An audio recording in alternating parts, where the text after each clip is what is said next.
Wow, you're many. It is my first convention. I've never been on a convention before. I don't know how it's about you. I was not there 5 years ago. So I Googled it, because I knew what conferences were, but conventions I didn't know. So I Googled the question, what is the difference between a conference and a convention? And it's amazing how many answers you get. There are many people who are in need of knowing this, that's obvious. But the good news is you don't have to worry. Well, it's a bit strange in a way, because what we're doing now, right at this moment, is typically non-convention. What we're doing now is a conference. So now you're in a situation that you sit and a few people speak to you. In a convention, everybody speaks. And I guess the organization wanted us to get a little bit used to that, because tomorrow we will jump into the convention, and now we get slowly into that. One of the reasons I looked it up was when I was signing up for on the website. You could sign up for you all did that, no? You remember that you went to the website and you had to put in your name and things like that. And there was one, I don't know if you remember that, there was one very particular question. It was on the right side, on the bottom. And the question was, I know it by heart, I think, yeah. Please indicate the person you want to share a room with. It's quite a question, no? It got me at the same time a bit nervous, excited, and a lot of questions popped up in my head, like, shouldn't I first send her a message, or is it a guarantee that when you fill in your favorite person, you will spend the night together? What if there are other people who have the same favorite person? And yeah, and is it for 3 nights, or do you one person per night?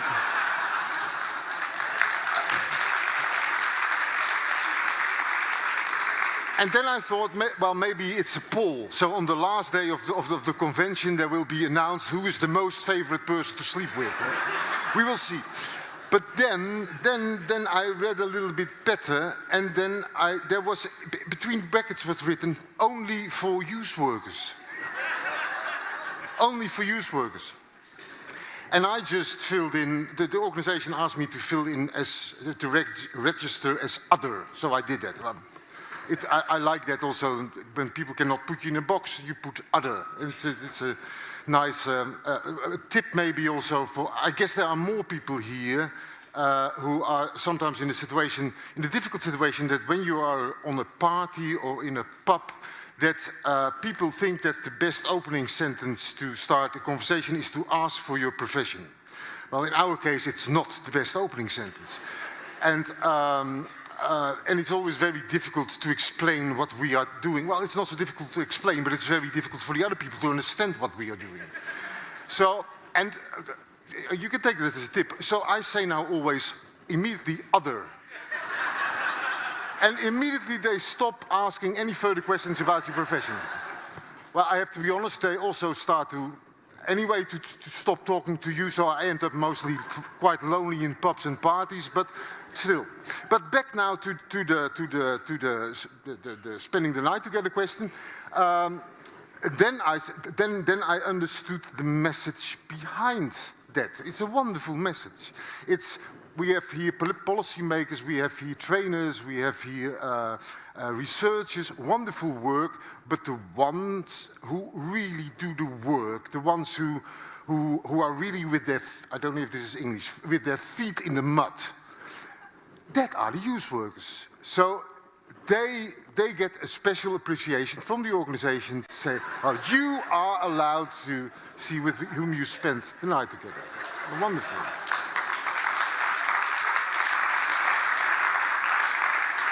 You have the same kind of, in the new Erasmus Plus Youth in Action program, you have, in budgetary terms, you have the same kind of, let's say, positive discrimination to young people. It's the youth program, no?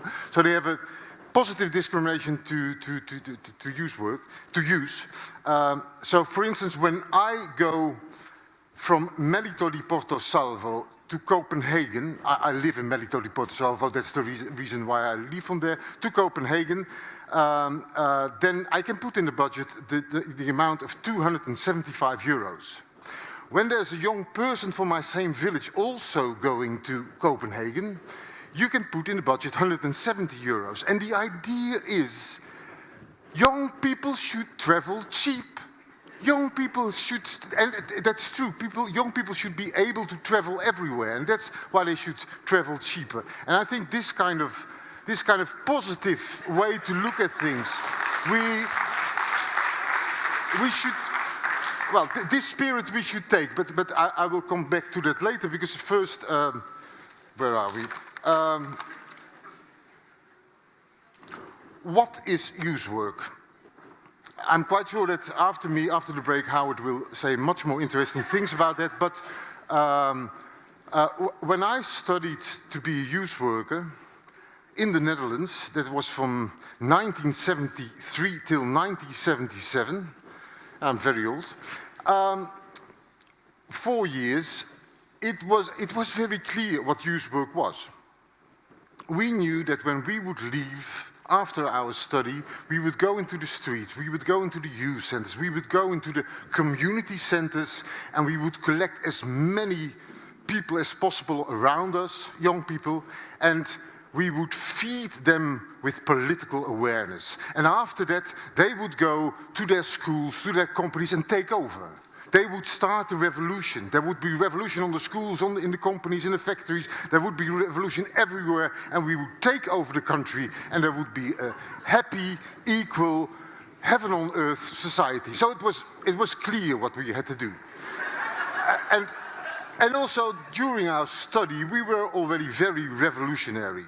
I remember the first week we arrived at school, we got a paper, and there was written the books we had to buy and to read. And we immediately said, no way. I mean, we said to the teachers, if you are aware how poor students are and how much money it costs to go to the pub every night, you cannot expect us to spend so much money on books. So if you have something for us to read, take your copy of the book to the nearest copy machine, copy those pages you want us to read, and then give it to us. And the wonderful thing is, we're talking about the 70s, they did. I never bought a book there. At a certain moment, we were so fed up with the staff and the teachers there, so we just kicked them out. And for 6 months, we ran the school ourselves. It was really wonderful. And the funny thing was that even more than half of the teachers joined us as equals and to study with us together.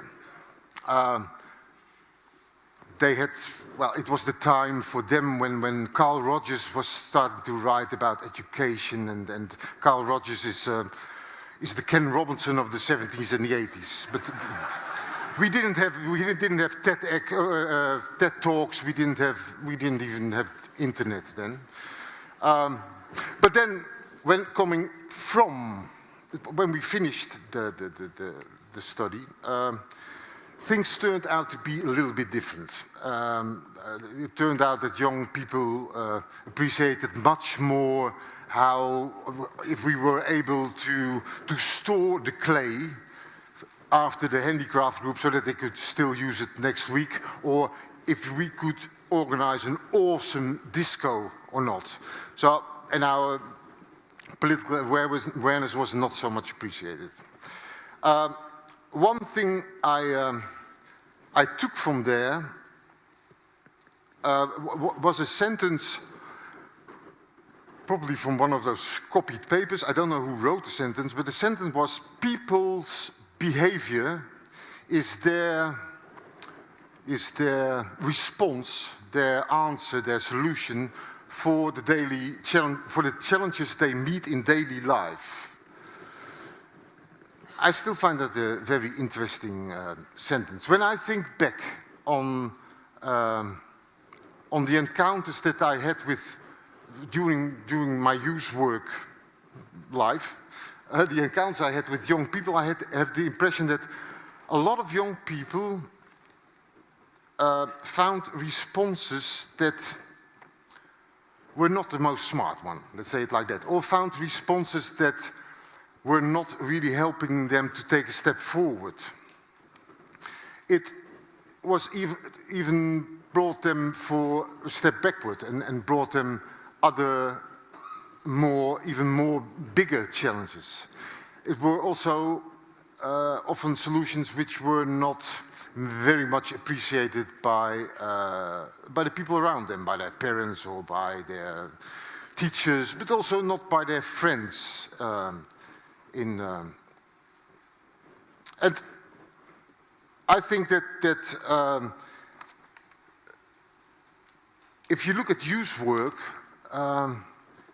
that is the unique position that youth work, the unique role that youth work takes, is to help young people to find more, to find better, and especially to find their own answers. Because youth workers are able to listen to young people, to communicate to young people, to support them, and which sounds in a way simple, no? But at the same time, I think you have to be aware how many normally what is it that young people, what kind of adults do they meet? They meet a lot of adults that tell them what to do and what not to do.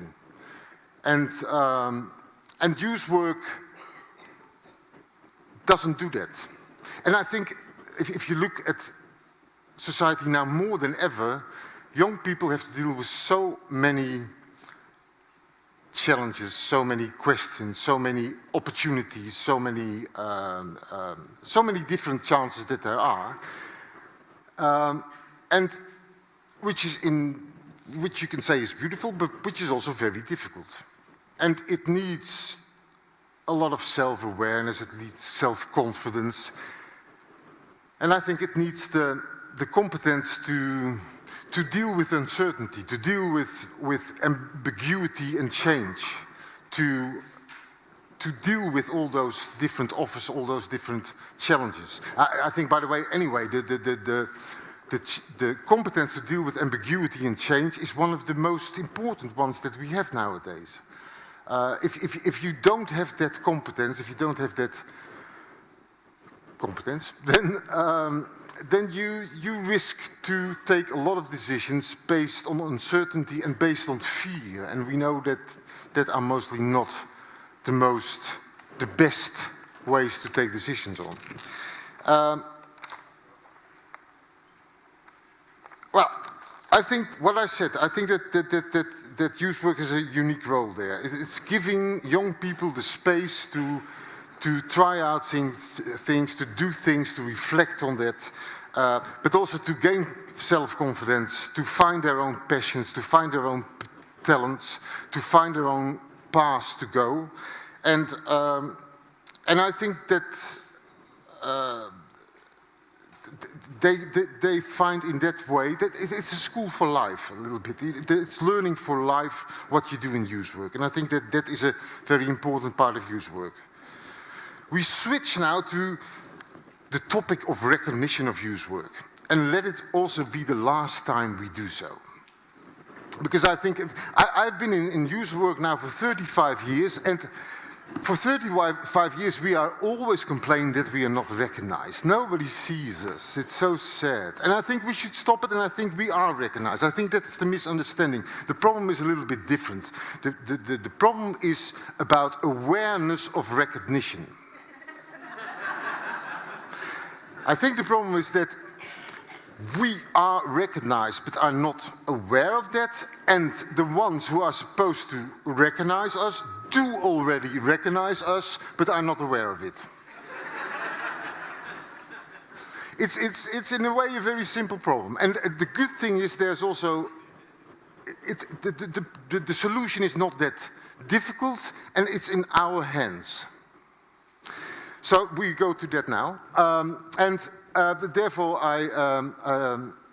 do you remember Lionel Richie?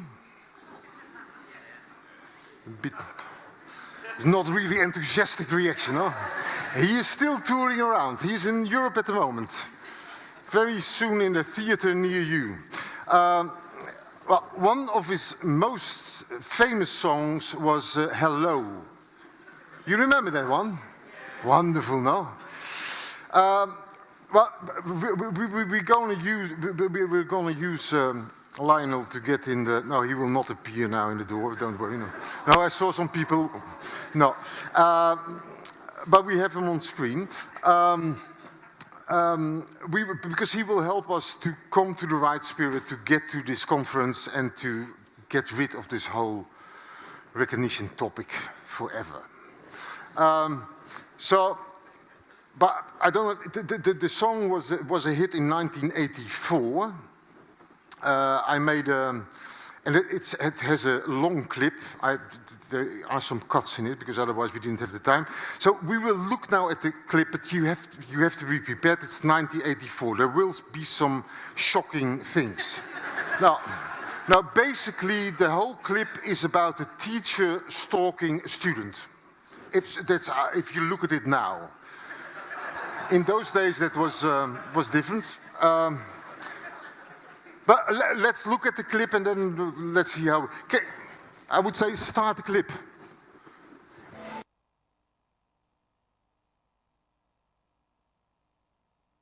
On a theater Listen school. up, everybody. Tony Billy Boy has been in prison for 25 years. Using a scene that they have to play. That's gone too.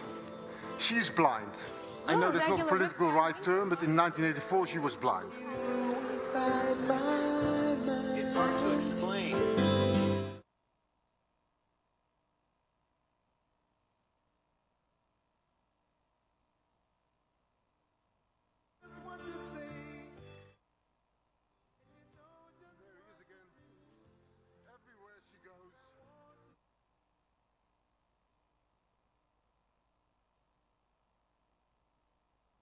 And yeah.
I've wanted you to see it so many times, but I finally think it's done. Tell me what you think of it.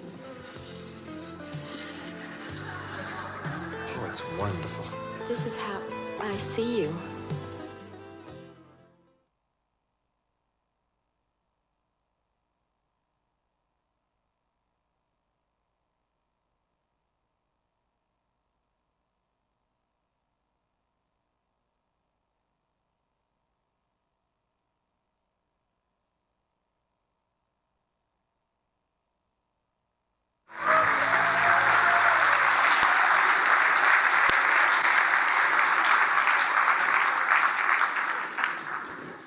So the most important sentence of this song is, hello, is it me you are looking for? This is the sentence we're going to use, but we only switch two words, the is and the it. So and I want to take you through the convention, is our sentence will be, hello, it is me you are looking for.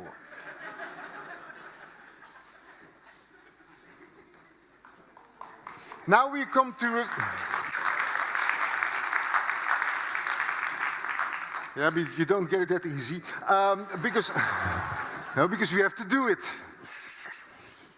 So we go, I mean, so many people singing together, that would be wonderful, no? we don't do the whole song, only that one sentence. Hello, it is me you're looking for. Can we do that? I count till 2 and then we do it, yeah? 1, 2. Hello, it is me you're looking for. Wonderful. Great.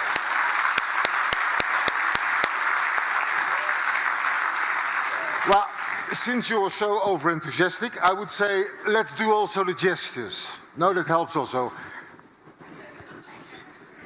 Shall we do that? 1, 2. Hello, it is me you're looking for. Wonderful, great, great.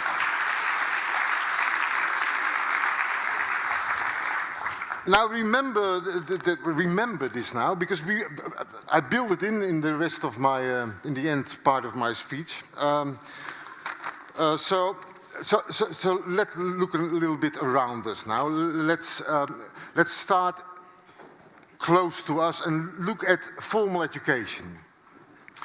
What is it that formal education needs at the moment?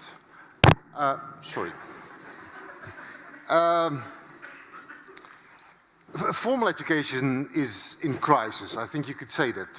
Formal education is looking for new approaches, new methodologies. They're looking for approaches where the pupil, the learner, is much more in the center, where the needs of the learners are taken, where learners are able to make their own learning path, where there's much more fun in the learning, where creativity is important, where the teacher takes another role and goes much more from the role of passing on information to facilitating the learning as such. Does that sound familiar? So 1, 2. Hello, it is me you're looking for.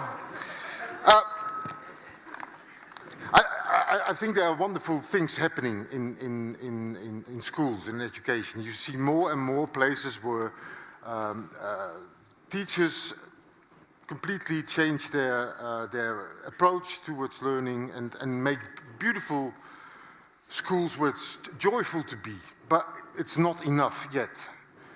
And because it's very difficult to change that system. At the same time, there are many teachers within education who want to change, who are looking for ways to change the system and to come to other ways of learning. And not that we can do that all with youth work, but I think we can have a role there. I think, and there are already projects like that. I think we need more projects where youth work and schools are working together to create better schools. I think that is something where we can say, hello, this is us. Another topic was already coming up, employment, employability, the big topic. Everybody should be employed, and we should all agree on that, because then life will be wonderful and happy. You're not really allowed, I found that out in discussions, you're not really allowed to question that, no? Because from left to right, everybody says, employment is it. It is that we need. Well, if you go, I think everywhere in Europe, on a Monday morning in the train, between 7 and 9, you see also all the happiness coming from the faces of the people going to their work. It's... But what are employers looking for? What are they looking for? It just was already said a little bit by now Director General from Culture and Education, Xavier Monet. Did I remember it all good? What are employers looking for at this moment? If you look, there has been many research, but also you can read many articles about it. If you look to the gurus in management, then employers are looking for people who are creative, who can take initiative, who have social skills, who are ready for innovation, who can deal with change, who can What is more there? Who can adapt to a new situation? Who can make a plan? Who can be leaders? Who are willing to keep on learning? So 1, 2, hello, it is me you're looking for. Now, I don't think that we can solve the employment at youth workers for that. But I think we also should stop getting nervous at the moment that politicians use every 1 or 2 sentences the word employment or employability. I'm now repeating a bit, but I think that that what we work, it's not like that for employment you need this set of competences, and for the rest of life you need those kind of competences. No, they are very close together. And I think that what we work on in youth work is also very useful and is also appreciated a lot in the labor market. So, last one. Society, civil society. What does civil society need? Well, I feel it's a bit repeating also, no? Because we need active citizens who are active in their neighborhood, who are active in their trade union, who are active on schools, who are active in sport clubs, who are active in political life, who are active in cultural life. And therefore we need people who can take initiative, who can organize activities, who can set up things, who can do all these things. So again, for the last time, 1, 2, hello, it is me you're looking for. Like I said, it's a lot of things which come back all the time, and I think maybe, I don't think we have to go back to that we create a revolution like I had to learn at schools, but I think maybe this convention could think about what comes after this fantastic opening sentence? Hello, it is me you're looking for. And then I think we need stories. We need a lot good stories. And I think in the convention are already a lot of stories. And I think we need more of them. We need to be able to communicate what we do by having the good stories that are there. And I think for me, there are also researchers here. There is already that kind of research going on, but I think we need also more research that leads to stories.